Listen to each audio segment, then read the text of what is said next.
Dans le cadre de la lutte contre le mensonge en Haïti et la bataille pour établir la vérité, la VFM vous présente ce titre. 7 février, pendant qu'il court derrière le pouvoir, le peuple court derrière la vie. Un texte de Dr. Harrison Ernest. Mesdames, Messieurs, bonjour, bonsoir.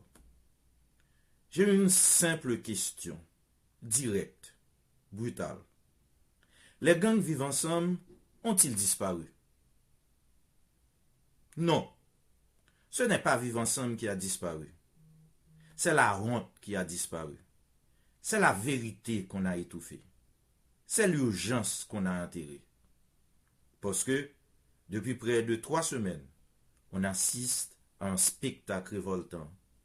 Le dossier des gangs qui occupait tout l'espace public pendant 4 ans est devenu un sujet secondaire, presque invisible, presque dépassé.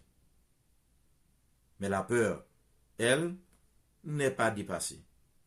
Les balles, elles, n'ont pas pris de vacances. Les familles déplacées ne sont pas rentrées chez elles. Les quartiers ne sont pas libérés. Alors, je le dis clairement, on nous ment, on nous manipule, on nous balade. Et pourquoi ce silence soudain?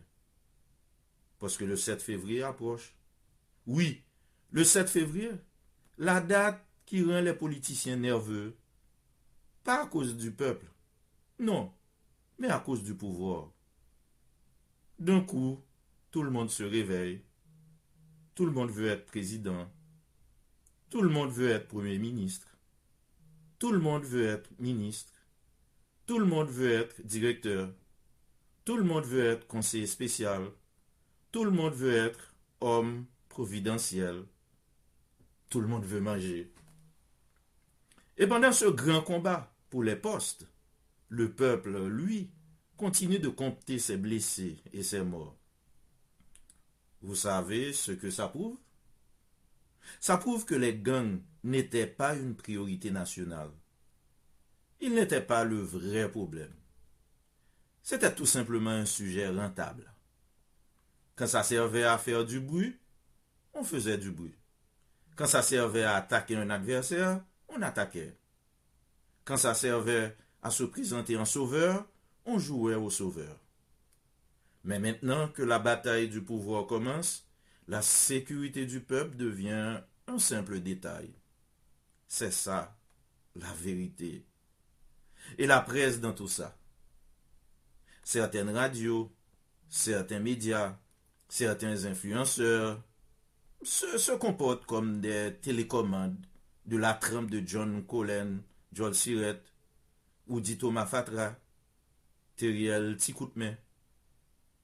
Aujourd'hui, on appuie sur 7 février. Hier, on appuyait sur Vivre ensemble. Demain, on appuiera sur autre chose. Le peuple, lui, subit leur programmation. Eh bien, moi, Dr. Harrison Ernest, je dis, ça suffit. Ma voix va résonner en dépit de mon manque de temps. Je vais parler au peuple, parler aux victimes des quartiers populaires. La vérité va être libérée pour faire échec définitivement aux mensonges et aux menteurs.